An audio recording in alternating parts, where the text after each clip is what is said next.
Ceci est un livre audio autogénéré par Google. Prologue, tous européens. Il n'y a pas d'idées prématurées, il n'y a que des moments opportuns qu'il faut savoir attendre. Jean Monnet. Une célébration tardive. Jean Monnet naît à Cognac le 9 novembre 1888, au 4 de la rue Neuve des Remparts. Pour célébrer le 120e anniversaire de sa naissance, le nouveau maire adjoint à la culture, Gérard Joannet, a convié tous les acteurs de la vie culturelle et intellectuelle locale à concevoir ensemble, durant une quinzaine de jours, un festival d'événements et de manifestations pour tous les publics de la ville, dont les jeunes scolaires pour les sensibiliser à l'Europe devenue notre destin commun.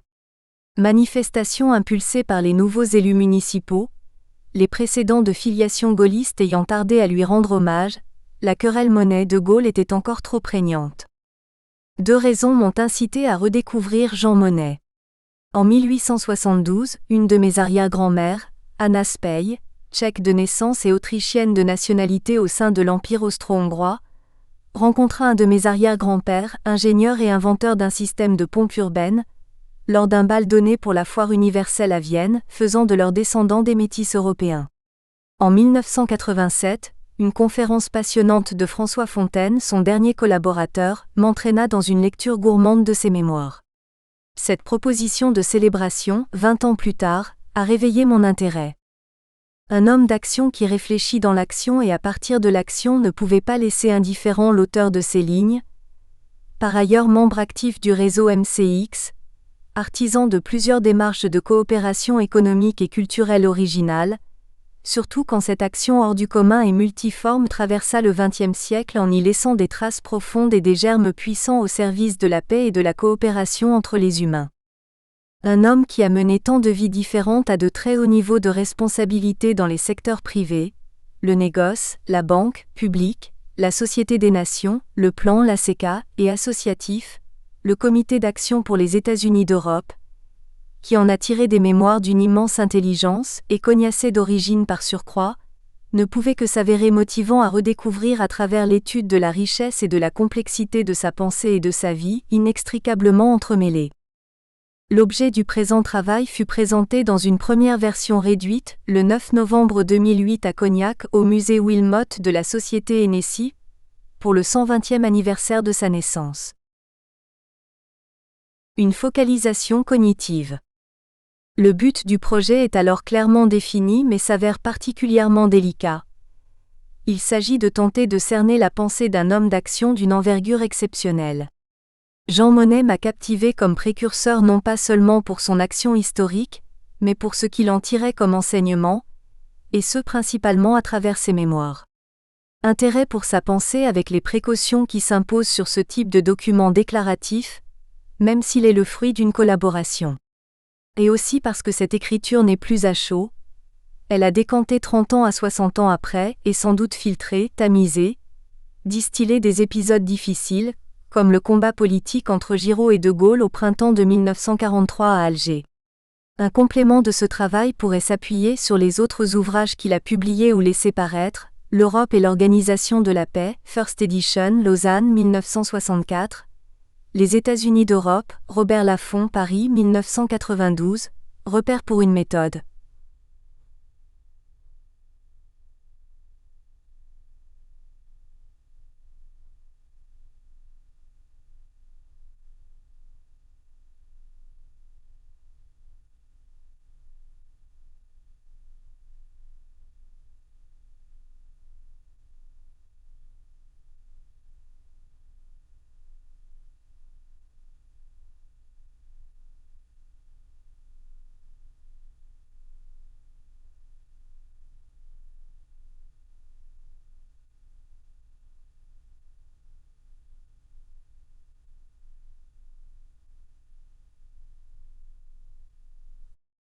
Pourquoi penser et pas méthode, le mot qu'il revendiquait? Parce qu'il y a le mot, et la chose. La méthode chez Jean Monnet, c'est la chose, une démarche permanente chez lui, l'action pensée et conduite chemin faisant. Savait-il que méthodos signifie le chemin en grec? La pensée, ce sont les mots qu'il en a tirés d'abord dans des notes au fil de l'action, des réflexions qu'il a explicitées sur les conseils de ses amis puis mises en forme sur le tard, à 87 ans, avec l'aide de François Fontaine, son ancien chef de cabinet au commissariat au plan. Ce sont ces mémoires principalement qui ont fait l'objet du présent travail. Des extraits de ses lettres et de notes, les célèbres notes roses, rapportées dans sa biographie due à Éric Roussel, ont été utilisés comme compléments occasionnels de ce texte.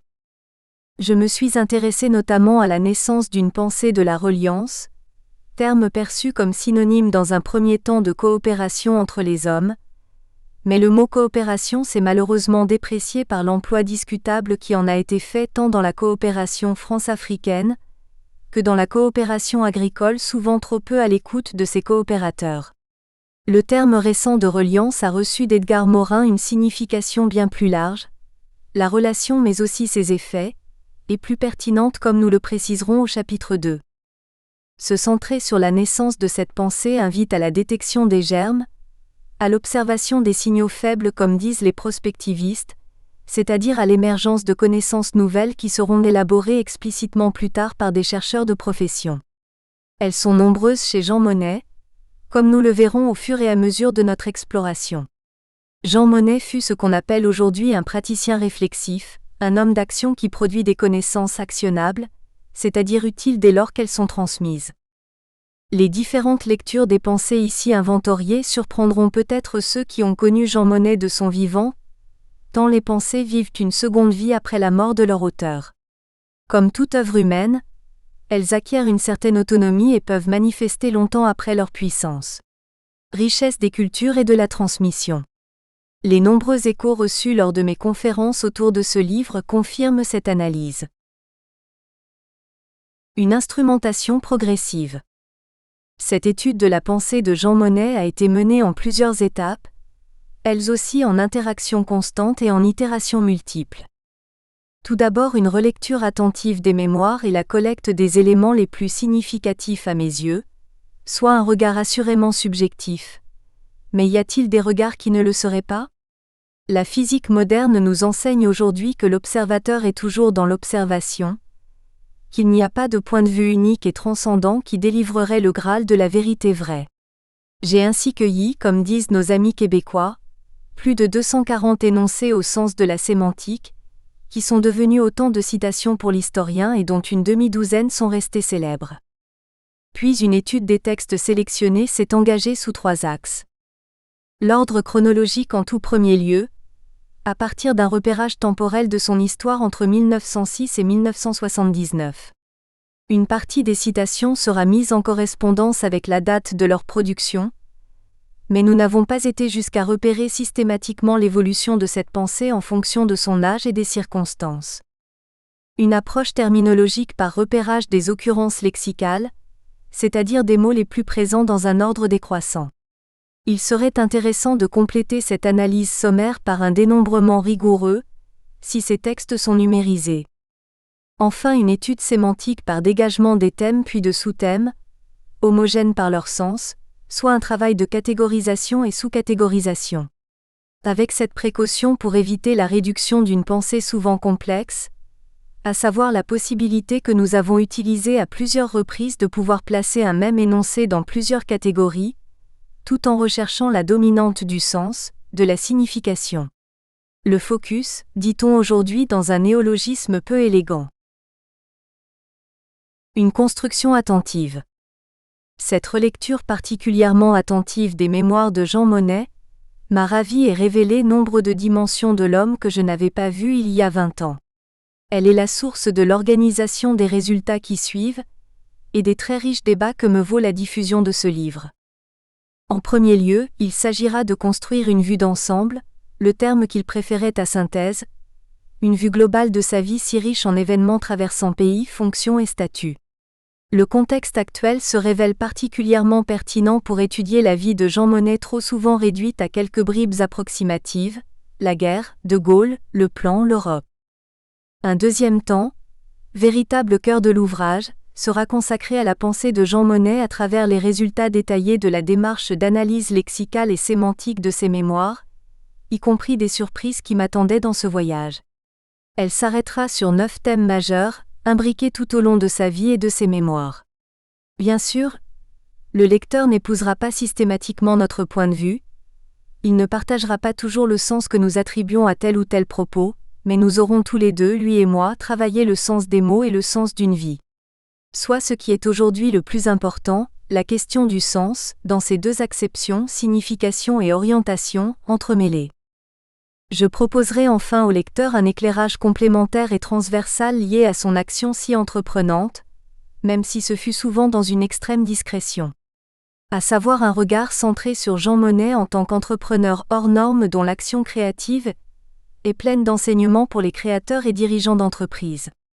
Ces mémoires constituent un véritable manuel d'écologie de l'action et mériteraient de figurer en bonne place dans les écoles de formation en management et sciences de gestion, mais aussi dans les écoles d'ingénieurs, tant Jean Monnet prend une distance féconde avec la notion de programmation rigide d'un projet, et tant il se soucie de la relation entre les hommes concernés par l'action, tout particulièrement pour les premiers pas hésitants de l'Europe. Le titre d'un ouvrage publié à New York par François Duchesne que nous avons pu nous procurer plaide également pour cette notion de précurseur d'une pensée complexe, donc de l'interdépendance puisqu'il s'intitule « The First Statesman of Interdependence ». Tout est relié, reconnaît aujourd'hui l'encyclique Laudate Si du pape François, à l'heure de la COP21 et d'une situation écologique très préoccupante pour la survie de l'humanité. Ma conclusion rend un hommage admiratif à l'inventeur pragmatique et réflexif d'un agir pensé en complexité avant l'heure dont nous préciserons les contours, ainsi qu'au porteur infatigable d'une utopie réalisable, l'Europe politique, si maltraitée en ce moment avec les rejets qui s'y amorcent et la façon dont sont traités les Roms en Roumanie et en France, et plus récemment encore les migrants venus d'un Moyen-Orient en flammes. Une utopie pourtant déjà en partie réalisée grâce à celui qui très tôt s'est déclaré citoyen du monde et dont le seul but était la paix entre les hommes. Appréhender la complexité de la pensée d'un homme aussi perspicace et entreprenant était une gageure ambitieuse et naïve. Artificielle et paradoxale à la fois, car séparant temporairement la pensée de la vie de son auteur, à l'encontre de sa propre affirmation, je n'ai jamais pu séparer la réflexion de l'action. C'est pourquoi nous nous sommes efforcés de préciser le contexte d'un énoncé le plus souvent possible, contexte dont il avait compris qu'il fallait le changer quand un problème paraissait insoluble. Nous reconnaissons volontiers ces caractéristiques handicapantes de notre travail, mais cette tentative est pourtant dans la droite ligne de son ultime projet, transmettre une expérience. Notre envie nous aura permis de passer à l'acte. Le lecteur jugera de sa réussite. Remerciements. Je tiens enfin à remercier celles et ceux qui m'ont accompagné dans le cheminement qui a abouti à ce travail, Sophie mon épouse pour ses conseils toujours pertinents, mon ami Alain Georgel pour nos chemins de sémantique appliquée et dont ceux de la méthode ECARTS Copyright, qu'il a conçue pour élaborer des référentiels coopératifs, Daniel Cohn-Bendit, rencontré à différentes périodes, inlassable continuateur du projet européen jusque dans l'élargissement du Parti écologiste en France tout récemment et le beau nom d'Europe Écologie Q'. Il lui a donné. Et plus récemment Jacques Zersnovitch et Chantal Nessler pour leurs travaux écrits et leurs photographies, et enfin mon ami Guy Gautreau, grand voyageur, pour les nombreuses villes où il m'a permis de venir célébrer Jean Monnet, homme de paix. 1. Une vie extraordinaire. On ne peut progresser sans un certain désordre. Jean Monnet. Un contexte qui invite à écouter les leçons de Jean Monnet. La période actuelle est particulièrement pertinente pour découvrir ou redécouvrir Jean Monnet, tant son action pour la paix et les propos de ses mémoires dépassent le temps qui les a vus naître. Écoutons-le. Considérant que la paix mondiale ne peut être sauvegardée que par des efforts créateurs à la mesure des dangers qui la menacent. Convaincu que la contribution qu'une Europe organisée et vivante peut apporter à la civilisation est indispensable au maintien de relations pacifiques, etc. M. 418. Il ne s'agit pas d'un discours de Nicolas Sarkozy face à la crise financière de la fin 2008, mais des 2 premiers paragraphes du texte fondateur de la Communauté européenne du charbon et de l'acier, CECA, le 9 mai 1950. Ce n'est pas non plus un discours du président Hollande lors de la COP21 à Paris, face au dérèglement climatique, mais l'actualité lui donne une résonance extraordinaire. Les nations souveraines du passé ne sont plus le cadre où peuvent se résoudre les problèmes du présent. Et la communauté européenne elle-même n'est qu'une étape vers les formes d'organisation de demain. M617. Quelle leçon que cette phrase finale des Mémoires en cette période de faiblesse d'affirmation de l'Europe et de manque crucial d'organisation de la gouvernance mondiale, qui favorise toutes les turpitudes, toutes les tricheries et toutes les misères du monde. Les Français ne retrouveront et ne garderont leur richesse, leur influence passée que s'ils acquièrent dans le travail une attitude d'homme moderne. M306. Cette phrase de 1946 évoque déjà la société nouvelle qu'il nous faut d'urgence inventer, durable, écologique et sans modèle préétabli. Les 9 vies d'un nomade audacieux. Il ne s'agit pas ici d'écrire une biographie de Jean Monnet. Éric Roussel en a fait une monumentale de près de 1000 pages. Mais de survoler une trajectoire de vie peu banale qui visite l'espace de toute la planète et l'histoire du XXe siècle, pour donner au lecteur quelques repères significatifs. L'étude précise des grandes dates qui ont marqué sa vie d'adulte m'a conduit à recenser pour Jean Monnet pas moins de 9 vies, si bien racontées dans de passionnantes conférences par Roger Garnier, ancien banquier, cognassais lui aussi, et conseiller en commerce international qui a connu Jean Monnet. À partir de là, un goût prononcé pour les schémas m'a permis de construire une vue d'ensemble panoptique de ses engagements professionnels si divers. La carte de la vie d'adulte de Jean Monnet présentée dans la page suivante illustre 9 périodes significatives que l'on peut grouper en 3 parties si l'on s'intéresse au statut professionnel de Jean Monnet dans chacune de ces périodes. Était-il dans le secteur privé ? On verra alors qu'il y a manifesté des talents d'entrepreneur hors normes. Était-il dans l'action publique ? Dans quel pays ? Pour quelle cause ? Ses apports y furent majeurs et restent les plus connus dans ce champ.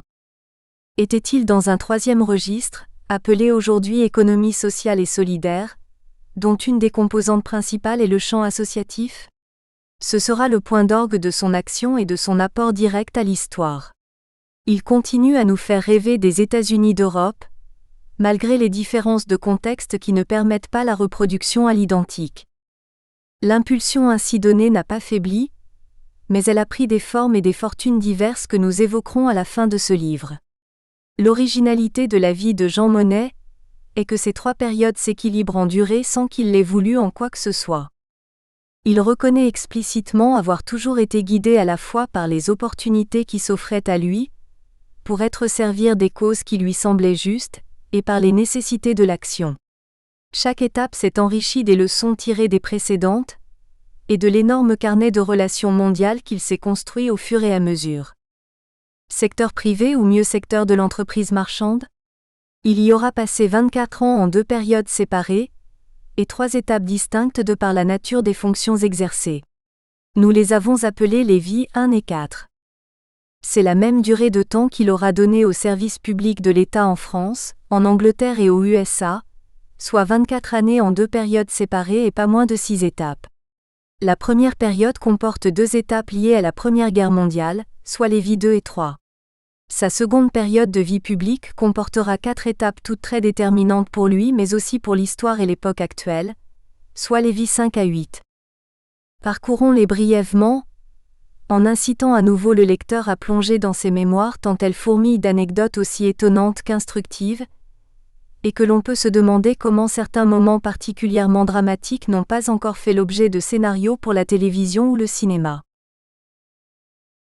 Avant-première, une jeunesse très locale. Il naît à Cognac au 4 de la rue des Remparts le 9 novembre 1988 dans une maison plutôt modeste. Son grand-père paternel est agriculteur à Cherves de Cognac et l'admirant beaucoup, il vient souvent le voir. Pas du tout amoureux de l'école, il obtient néanmoins son premier bac à 16 ans au collège de Pons. Son père Jean-Gabriel, très entreprenant, a pris la direction de la Société coopérative des propriétaires viticoles et en est devenu l'actionnaire majoritaire. Première vie, découvrir le monde. Il œuvre dès 18 ans dans le négoce du cognac et des spiritueux de 1906 à 1914, ne voulant pas faire des études de droit à Poitiers, comme l'imaginait son père Jean-Gabriel. En effet, imprégné dès l'enfance par l'activité très internationale du négoce familial, il convainc son père de partir en Angleterre, à la City dont il découvre l'originalité toute britannique et la puissance, pour diffuser la liqueur des dieux que constitue le cognac Monet, puis de là au Canada, aux USA. Il voyage beaucoup. Soit 8 années de formation intensive à la langue anglaise, à la vente, à l'action commerciale mais aussi à l'affrètement de cargaison et au transport de marchandises. Une expérience qu'il va mettre à profit d'une façon particulièrement originale, dès le début de la Une Guerre mondiale. Deuxième vie, découvrir et gérer la guerre. Septembre 1914, à 26 ans, il convainc le président du Conseil Viviani de la nécessité de coordonner l'effort de guerre avec les Anglais. De 1914 à 1918, bien qu'il soit réformé, il va donc siéger au Comité allié des transports maritimes dans lequel il est entré par une audace qui n'a d'égal que ses compétences, dont une grande capacité à convaincre ses interlocuteurs et sa parfaite maîtrise de l'anglais. Nouant contact et amitié, il découvre durant 4 ans les difficultés de la coordination entre les nations alliées et ses effets considérables quand celles-ci s'organisent dans la confiance et la mise en commun des potentiels. Troisième vie, construire la paix. De 1919 à 1923, sur la lancée de son action internationale, il devient à 30 ans à peine le très jeune secrétaire général adjoint de la Société des Nations, et travaille à Genève avec les Français Albert Thomas, Léon Bourgeois et le médecin polonais Ludwig Rachman, plus tard fondateur de l'UNICEF. Cette SDN sans les USA sera très vite impuissante devant la montée des totalitarismes et remplacée en 1945 par l'ONU. Il la quitte à regret pour sauver en urgence les cognacs Monet. Quatrième vie, faire des affaires utiles. Seconde période dans les affaires, de 1923 à 1926, à la demande insistante de sa sœur Marie-Louise, il revient à Cognac redresser la maison paternelle qui périclite, tant son père continue de privilégier la qualité du produit, les vieilles eaux-de-vie très chères alors que l'époque a changé et qu'il n'arrive pas à s'y adapter. Ensuite, très peu rassasié d'actions créatives à la direction de la Société Monet, il plonge dans la banque et la finance internationale de 1926 à 1939, venant au secours de la Roumanie et de la Pologne, aidant la Chine à construire son chemin de fer et passant par la Californie et l'Angleterre. Les méchantes langues racontent qu'il aurait vendu du cognac à Al Capone, oubliant que la prohibition instaurée aux USA de 1919 à 1933 fut très soutenue par le Ku Klux Klan, belle référence. Il rencontre Chiang Kai-shek, devient ami de Léon Blum. Nous espérons que vous avez apprécié cet aperçu. Pour continuer à écouter ce livre audio sur Google Play Livres, utilisez le lien dans la description de la vidéo.